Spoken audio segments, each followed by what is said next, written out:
तो आज मैं आपको इंग्लिश नहीं सिखाऊंगा। आज मैं आपको ये बताऊंगा कि कैसे आप इंग्लिश में बात नहीं कर पा रहे हो। क्या रीज़न है कि आप इंग्लिश में बोलना चाहते हो बट वो एग्जैक्ट वर्डिंग, वो एग्जैक्ट लाइनिंग आपके ध्यान में नहीं आ रही है। तो इसके मेनली दो कारण हैं। इसके लिए आपको इनपुट प्रोसेस और आउटपुट प्रोसेस को थोड़ा ध्यान से समझना होगा। अगर मैं बात करता हूँ इनपुट प्रोसेस की, तो इनपुट प्रोसेस को इस तरह से समझो कि जब हम इंफॉर्मेशन को कंज्यूम करते हैं, तो दो तरह से हम इंफॉर्मेशन कंज्यूम करते हैं। या तो टेक्स्ट को रीडिंग के थ्रू, जब हम टेक्स्ट को पढ़ते हैं, या फिर किसी को इंग्लिश में बात करने के, मतलब जब कोई इंग्लिश में बात करता है तो उसको सुनने के थ्रू, लिसनिंग के थ्रू और रीडिंग के थ्रू। ये हमारा इनपुट का प्रोसेस है। अब बात करते हैं आउटपुट की। तो आउटपुट के मेनली दो पार्ट होते हैं जब हम इंफॉर्मेशन को आउटपुट दे रहे हैं, या तो स्पीकिंग के थ्रू, या फिर हम आउटपुट दे रहे होते हैं राइटिंग के थ्रू। अब इनमें कहीं ना कहीं इम्बैलेंस है। अब वो समझनी है कैसे। ज़्यादातर हम में से लोग इनपुट पर काम कर रहे हैं, जैसे कि हम चीज़ों को सुन रहे हैं, चीज़ों को कंज्यूम कर रहे हैं, लेकिन जब आउटपुट देने की बारी आ रही है तो हम उन चीज़ों को सिर्फ कैजुअल ले रहे हैं। जैसे अगर मैं आपसे पूछता हूँ कि आप इंग्लिश में कितना लिखते हो डेली बेसिस पर, तो आप में से कहेंगे कि मुझे तो लिखे हुए भी महीनों हो चुके हैं, मैं लिखता ही नहीं हूँ। अगर मैं आपसे कहूँ कि आप 24 घंटे से, अगर आप 24 घंटे में 8 घंटा सो रहे हो, या 2 घंटा मैंने, अगर आप 14 आवर्स वेकअप स्टेट में हो, तो इस वेकअप स्टेट में आप कितना इंग्लिश में बात कर रहे हो। तो आप में से ज़्यादातर कहेंगे कि 5 मिनट भी नहीं, शायद 2 मिनट। तो ये प्रॉब्लम है। जब आप इनपुट पर ज़्यादा वर्क कर रहे हो और आउटपुट पर वर्क नहीं कर रहे हो, तो क्या चीज़ ज़्यादा स्ट्रांग होगी आपकी? Input process. यानी कि जिसके साथ भी ये प्रॉब्लम है कि जब भी कोई मुझसे इंग्लिश में बात कर रहा है, मैं इंग्लिश में उसको समझ तो सकता हूँ, लेकिन जब बोलने की बारी आती है तो मैं बोल नहीं पाता हूँ। या मुझे पता है कि मुझे ये बोलना है, लेकिन आप वो लाइन आपके ध्यान में नहीं आ रही होती, वैसे शब्द नहीं आ रहे होते हैं। उसका रीज़न यही है कि ये इनपुट और आउटपुट का जो प्रोसेस है ये इम्बैलेंस है। आप ज़्यादा इनपुट पर काम कर रहे हो, आउटपुट नहीं कर रहे हो, मतलब ना तो आप इंग्लिश में बात कर रहे हो और ना ही आप इंग्लिश में राइटिंग के थ्रू कुछ लिख रहे हो। चलो मैं राइटिंग और रीडिंग को भी अलग हटा देता हूँ, क्योंकि आजकल के टाइम में अगर हम यंग जनरेशन की बात करें तो रीडिंग और राइटिंग उनके लिए थोड़ा सा, कुछ लोगों के लिए कॉम्प्लिकेटेड हो सकता है कि यार बड़ा बोरिंग है ये, तो मैं रोज़ लिखूंगा, मैं रोज़ पढ़ूंगा, ये मेरे लिए थोड़ा बोरिंग है। लेकिन अगर मैं बात करूँ सिर्फ दो स्टेप की, दो पिलर्स की, लिसनिंग एंड स्पीकिंग, जो कि मोस्ट इम्पोर्टेंट है ही। अगर हम अपनी मातृभाषा की भी बात करें जो हमने अपने बचपन में सीखी है, चाहे आप गुजराती बोलते, मराठी बोलते, हिंदी बोलते, या कोई भी भाषा बोलते हैं, तो सबसे पहले आपने वो सुनना शुरू की थी। अगर मैं आपसे पूछता हूँ कि सबसे पहले आपने क्या किया था, स्टेप कुछ नहीं किया था, आप सुन रहे थे, आपके आसपास के लोग बोलते थे। तब जब आप बोलते थे उस भाषा को, जब आप सुनते थे उस भाषा को, तब आपका दिमाग इन्फॉर्मेशन कंज्यूम करता था।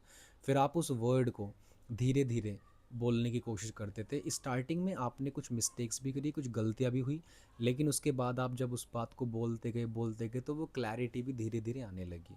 ठीक है। तो इंग्लिश लैंग्वेज, ना कि सिर्फ इंग्लिश लैंग्वेज को बल्कि किसी भी भाषा को सीखने का पहला स्टेप क्या है? लिसनिंग। आप उसको सुनना शुरू करो। लेकिन कहानी यहीं पर ख़त्म नहीं होती। कई बार हम सिर्फ सुनते रहते, कंज्यूम करते रहते, लेकिन बोलते नहीं हैं। अगर मैं आपसे कहूँ कि आपको तैरना सीखना है, मैं आपको कितना भी थ्योरेटिकल पार्ट बता दूँ, कोई भी मैगज़ीन, कोई भी वीडियो आपको दिखा दूँ, कितनी भी आपसे पानी के बाहर प्रैक्टिस करवा लूँ, जब तक आप पानी में नहीं जाओगे आप तैरना नहीं सीख सकते। इसी तरह से इंग्लिश भी है। अगर आपको बोलना सीखना है तो क्या करना पड़ेगा? बोलना पड़ेगा। और अगर आप बोल नहीं रहे हो तो फिर आप सीख नहीं सकते ना। तो आप ये कंसीडर करो कि दिन भर में सुबह से लेकर शाम तक आप कितना टाइम इंग्लिश में बात करते हो। अब आप कहोगे मेरे आसपास लोग नहीं हैं, बट ये एक एक्सक्यूज़ हो सकता है। आपको आसपास लोग होने की कोई नीड नहीं है। आप सेल्फ टॉक कर सकते हो। आप अपने आप से कितना इंग्लिश में बात करते हो, कितना आप सोचते हो इंग्लिश में, वो भी मैटर करता है। और आजकल के समय में जब इंटरनेट का बहुत अच्छा टाइम चल रहा है, तो इसमें आपको बहुत लोग मिल जाएंगे जो आपके जैसे बिगिनर है और जो सीखना चाहते हैं। आप एप्लीकेशन डाउनलोड कर सकते हो जहाँ पर आप दुनिया भर के लोगों से कनेक्ट हो सकते हो, और आपको स्पीकिंग पार्टनर कोई भी मिल जाएगा। मेक श्योर कि अगर आपका कोई दोस्त है जो इंग्लिश जिसकी बढ़िया है, जो बहुत अच्छी इंग्लिश बोलता है, तो आप उससे भी कनेक्ट कर सकते हो और आप उससे भी इंग्लिश में कॉन्वर्सेशन कर सकते हो। अगर आपके पास कोई पार्टनर नहीं है तब आप सेल्फ टॉक करना शुरू करो, इंग्लिश में बोलना शुरू करो, अपने आसपास की चीज़ों को इंग्लिश में डिस्क्राइब करना शुरू करो। अभी जैसे मान लिया मौसम कैसा हो रहा है, मैं मौसम के बारे में डिस्क्राइब कर सकता हूँ। हाउ एम आई फीलिंग, मुझे कैसा फील हो रहा है, मैं उस बारे में बात कर सकता हूँ। मेरे गोल्स क्या है, मतलब अपनी लाइफ से रिलेटेड बहुत सारी चीज़ें हैं जिन पर हम एंडलेस टॉकिंग कर सकते हैं। अब यहाँ पर आपको एक प्रॉब्लम आ सकती है कि मुझे नहीं पता कि इस बात को बोलना कैसे इंग्लिश में, तो guidance low.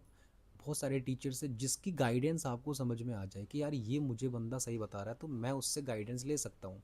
Online classes are available, offline classes are available, तो आप जाकर उनसे गाइडेंस लो, personal one on one guidance लो, सपोर्ट लो, उनसे सीखो पैटर्न वाइज। मेरा तरीका इंग्लिश को सिखाने का ग्रामेटिकल वे बिल्कुल नहीं है। अगर मैं बताऊं कि ग्रामर को हम हटा के और इंग्लिश सीख सकते हैं, तो आज के टाइम में थोड़ा सा ऑकवर्ड साउंड कर सकता है बहुत लोगों के लिए जिनको ग्रामर पढ़ना थोड़ा अच्छा लगता है, या जो जिनको ये यकीन है कि हम ग्रामर के बिना इंग्लिश नहीं सीख सकते। बट ग्रामर बहुत कम पार्ट उसका प्ले करता है जब हम किसी भाषा को सीखते हैं। बस हम दो पिलर पर काम करते हैं, या तो लिसनिंग, मतलब लिसनिंग के साथ साथ स्पीकिंग। हम उस भाषा को सुनेंगे और उस भाषा को बोलेंगे।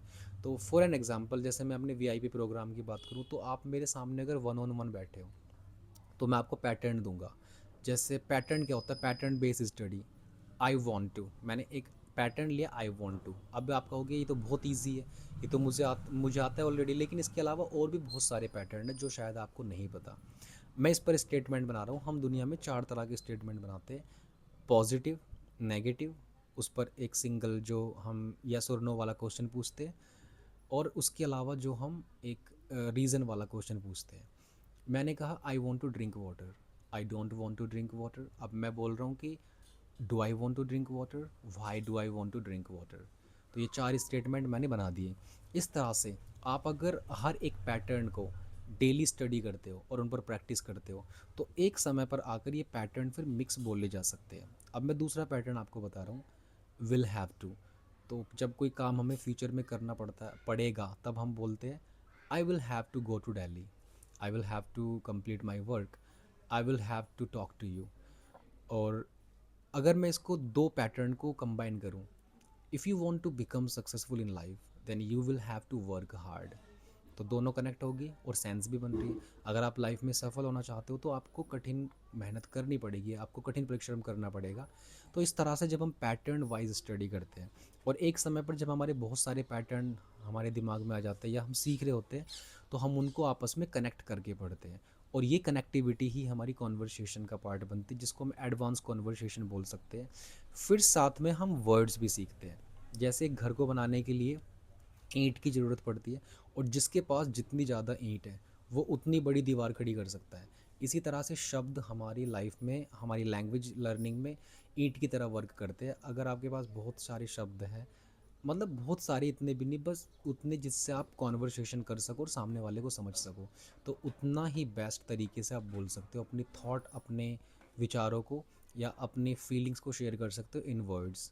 तो हम एक तरीका अपनाते हैं जब हम शब्द सीखते हैं। शब्द सीखने का ये नहीं कि बस मैंने रट लिया, मैंने कोई डिक्शनरी ख़रीद ली। मैं ऐसा किसी को रिकमेंड नहीं करता कि आपको डिक्शनरी ख़रीदनी है या उसको स्टडी की तरह पढ़ना है, नहीं।